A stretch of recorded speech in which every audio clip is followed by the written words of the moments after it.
tirahin natin.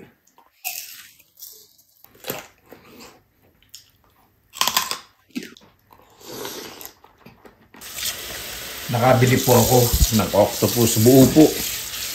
Check po ninyo kung malinis. Kasi nung binili ko ito po, malinis na po yung loob po niya. Tapos may ngipin po yan dito. Tinanggal ko na po. Parang sa pusit din. Kasalan po natin ito mabuti. Pakukulaan ko po ito kasi siyempre binili ko po ito ng frozen. Siguro galing po yata itong Espanya o somewhere in Italy. Sarap nito. Sa kinilaw. Kilawin para sa oras. Kilawin. Ano po yung pagkakaiba ng kinilaw at kilawin? Okay. Ang kinilaw po, hilaw. Pag kilawin, medyo pakukulaan muna. O iihaw, piprito. Saka po titala rin o buo. O saka titimpla. Yun po yun. Gagawin ko pong sauce po. Yung Thai style. Thai style na sauce. Kasi masarap po talaga yun. Sa kinilaw.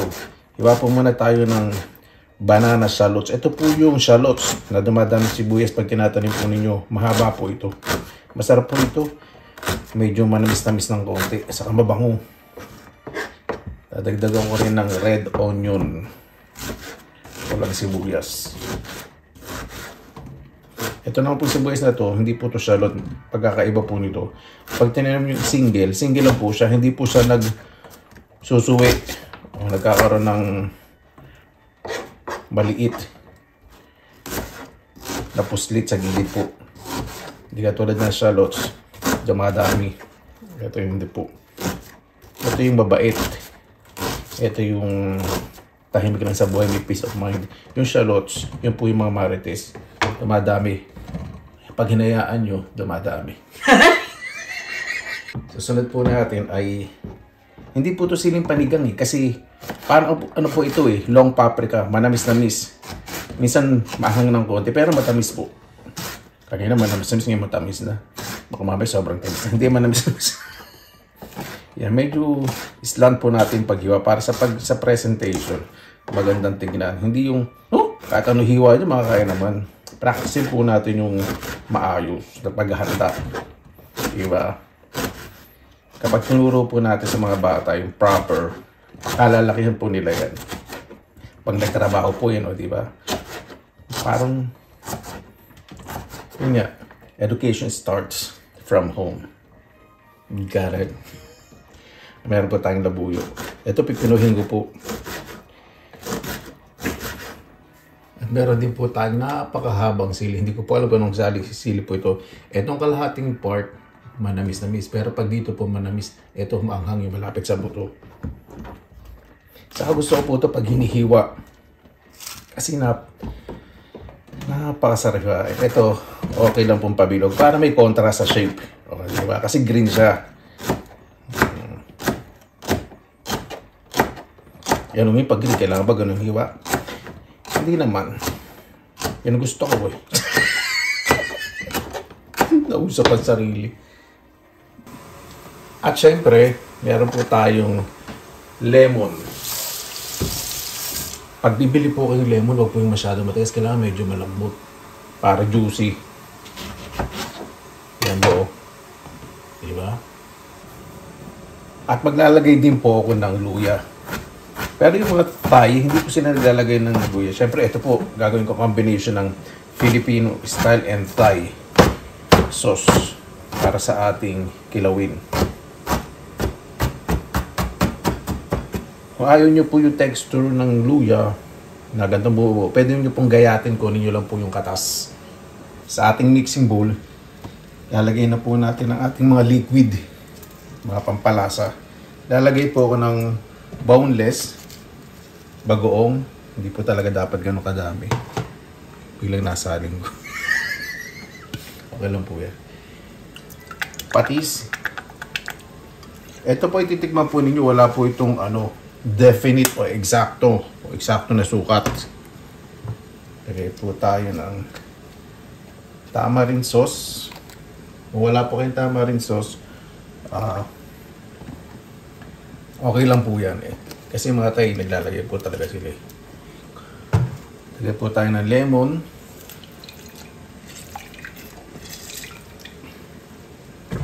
Mostly ang mga Thailander ginagamit po nila lime. Pero mas gusto ko po yung calamansi sa atin. Yan. Kung gaano karami liquid, ganun po dapat din ang karami ang asukal. Gagamit lang po ko ng asukal na pula.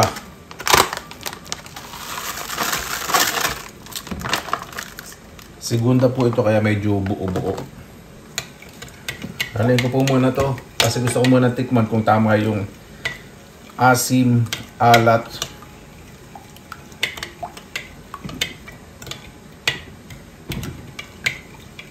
Tama na natin. Okay na po sa akin. Lagay na po natin yung kaninang mga hiniwa po natin. Sibuyas, sili,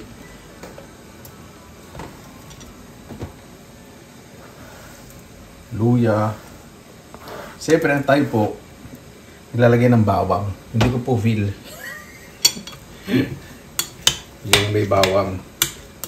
Sa minsan, sa kamatis naglalagay din po sila. Pero ayoko po sa seafood na may kamatis.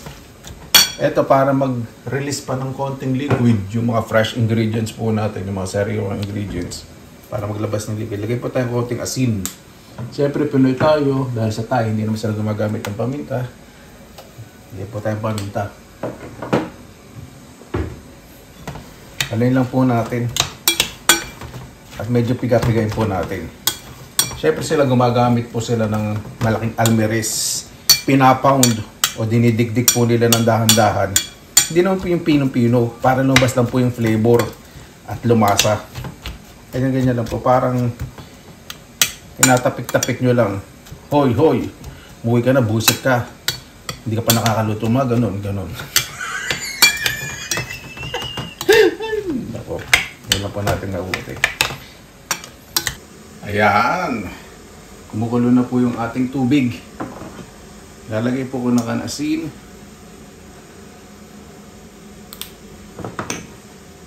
At ilagay na po natin itong octopus.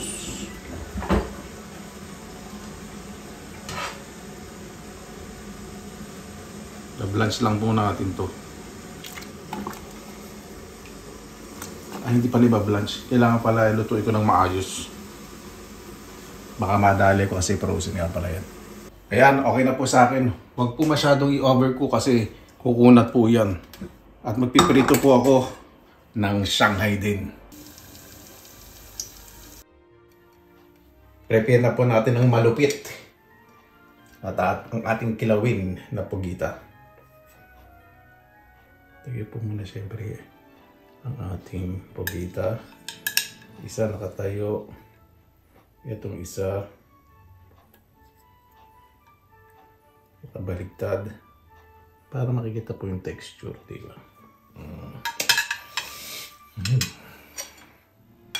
Tapos na natin yung ating tinimplang sauce.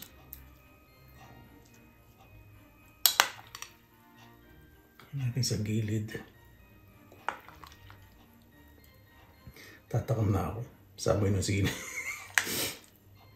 Tumatagos sa ano ko, sa sentido ko, yung anghang. Diba pag naamoy niyo po yung mahang na sili?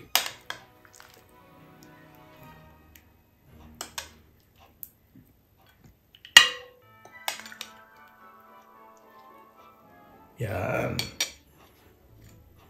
At lalagay po ako, kasi mga Thai kumakain po sila ng hilaw na talong. Tatry ko lang po. Second time ko lang po itatry po yan. Ito. Itong talong. And then, saan natin dito? Because I have something to put it. There. Lalagay ko na itong lahat ng sauce dahil ayoko may masayang. Hindi ko naman malalantok to para lahat yun so syempre. Buhos ko na kaya. Pakutsa-kutsara pa. Hirapan pa yung sarili ko. Siyempre, pakita natin yung visibility ng ilahad ulit natin. Yun. Bakit ko hindi mo na kasi inuwan yung sauce? Para mapaliguan. Ayan.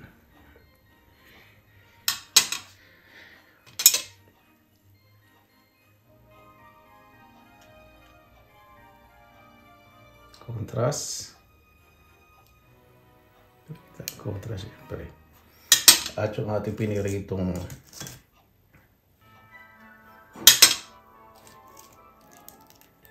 Shanghai na vegan. Ano po ito eh? Tapioca po yung laman sa loob. Kailangan hindi matakpan yun. At maglalagay po ako syempre ng chicharon. Kapag kumakain po talaga sila may mga crispy pork delight.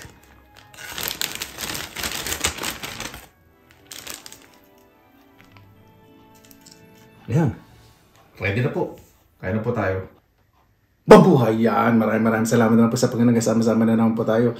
Naway safe po. Bago tayo sa pasalamatan po man natin ng Panginoon. Panginoon, maraming salamat po sa biyaya binigyan niyo po sa amin sa araw po na to.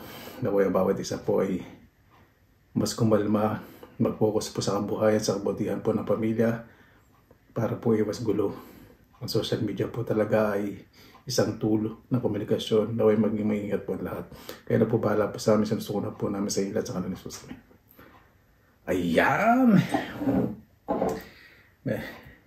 Meron ako ditong paborito ko. Alam niyo na.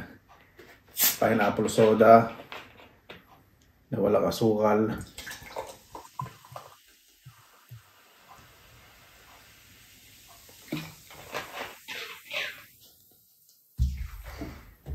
Lalagay din pong fruit yogurt kasi maanghang po ito eh.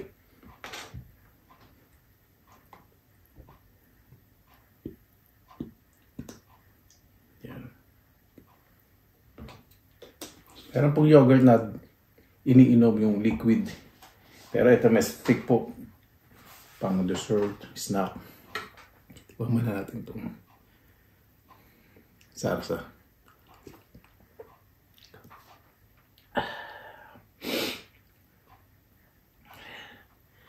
Parang labas agad sa ilong ko yun ah. Ito muna tirahin natin.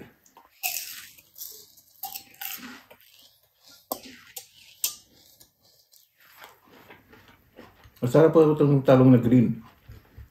Yung buto po nito medyo itim. Namis.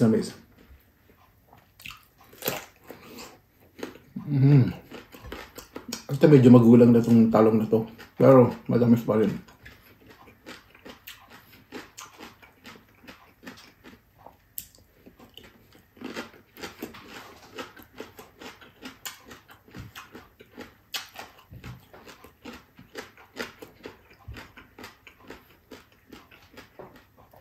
Tara tayo.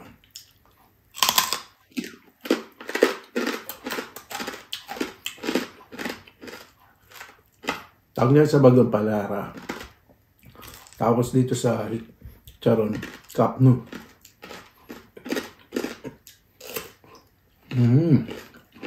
Ito.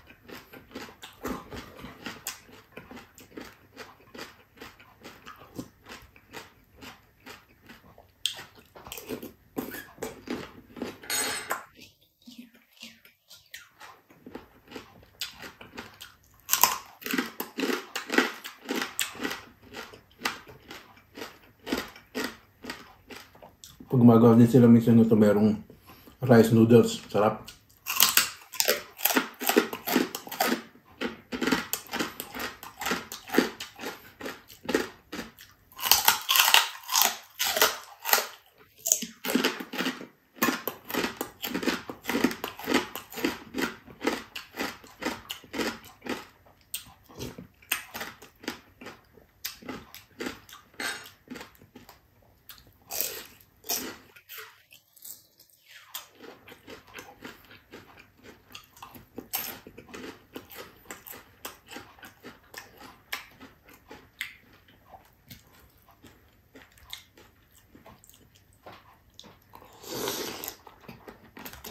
Sarap.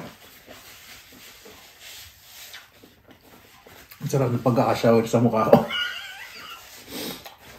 Hindi pumunta sa mata ko, maanghang yun ah.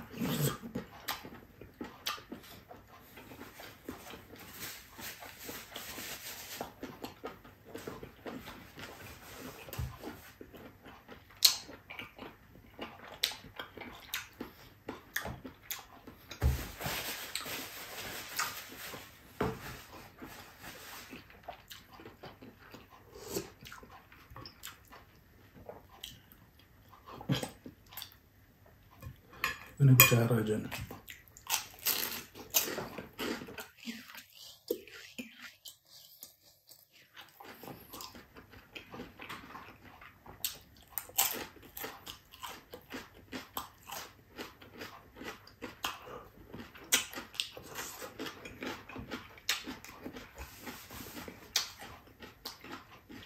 Alam po niyo, siyempre, pag may natutunan po tayong mga ibang pagkain sa ibang kultura, respetuhin po natin. Huwag po natin pagtawanan kung kakamakain sila ng ipil-ipil or something na kaya ng hilaw kasi kultura po nila. Pang isulto po yun pag nagtatawanan po.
Yung ang dahan-dahan na po sumisipa.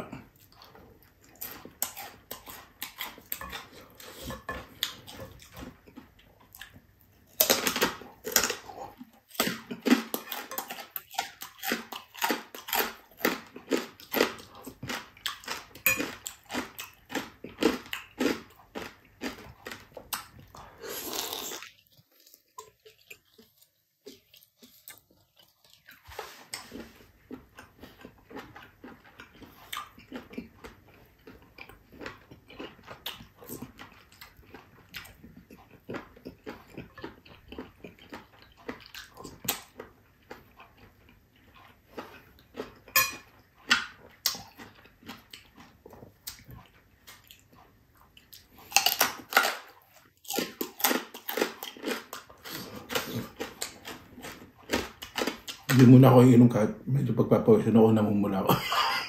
Sarap.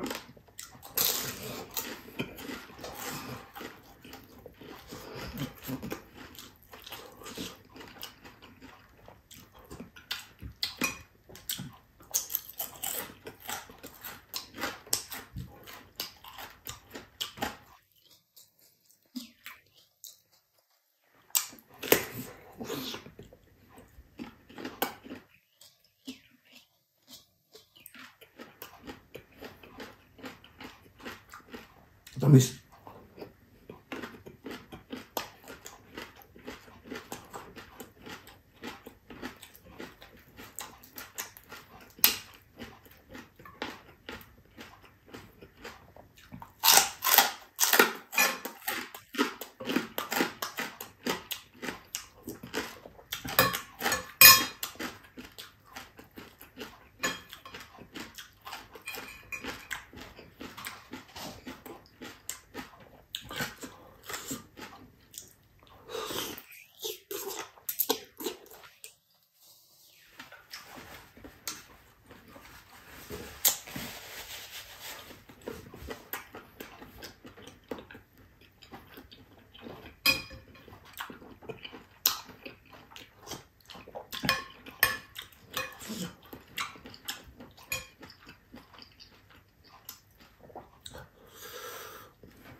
Ito po yung anghang na okay lang sa akin yung maximum.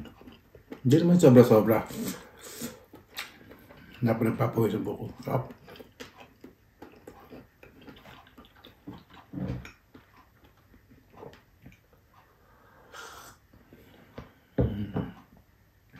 Ano po ito eh?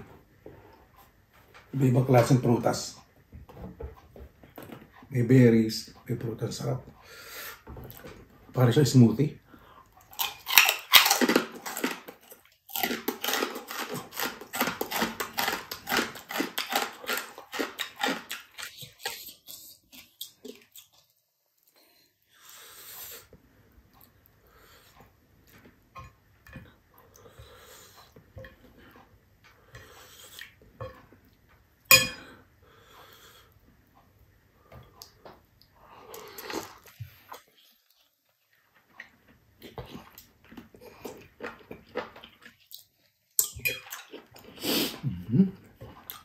Oh.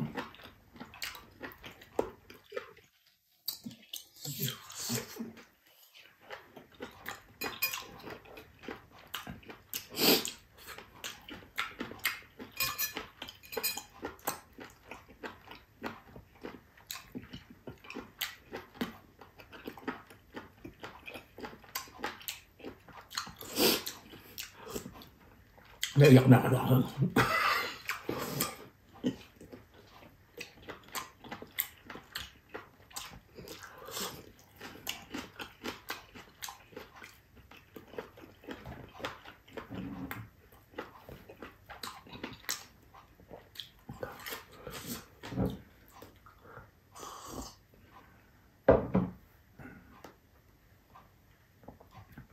Ito po siya sa the best. The best. Tanggal po na ang sa bibig yogurt. Thick yogurt.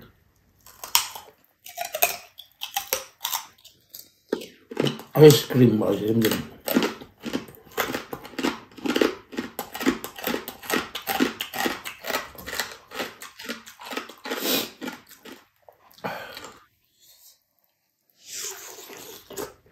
Lambot eh. Sarap.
Hindi ko po pinarasahan ang sarili ko. Nag-enjoy po ako. Ito kasi meeting. Ang sarap. Malaman.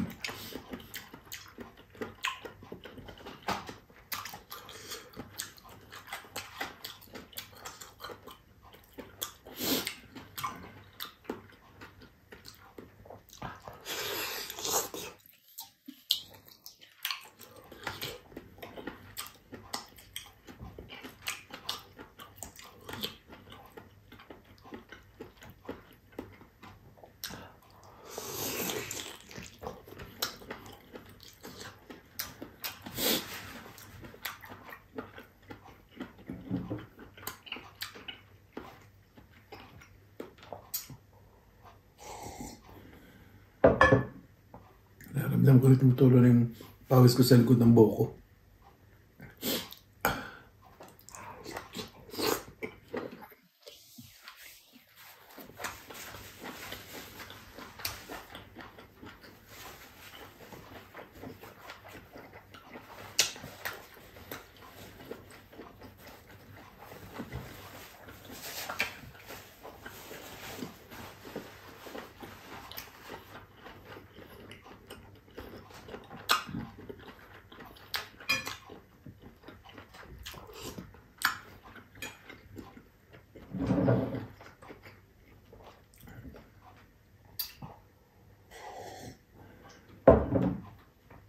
Sarap.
Ano po, bago tayo tapos, pasalamatan po muna natin ang Panginoon.